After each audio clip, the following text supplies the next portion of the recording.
Bir arzum var, ay adamlar, amin deyin. Daş değmesin balaların dizine.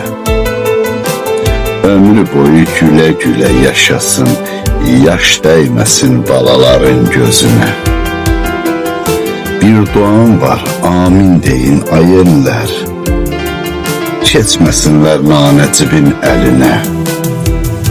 Mənalı yaşayıp ömür sürsünlər, düşməsinlər paxılların diline.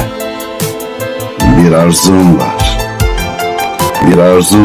balalar, böyüyüp bir elə dayaq olsunlar.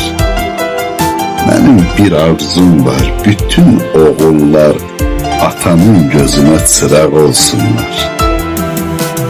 Bir arzum var, yalvarıram ay Allah, özün çək bir gözəl iz balalara. Bir arzum var, yalvarıram ay Allah, bir gözəl bəxt yaz qız balalara.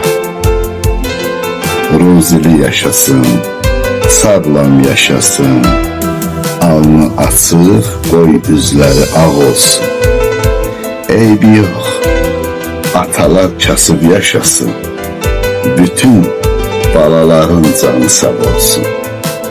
Bütün balaların canı sağ olsun.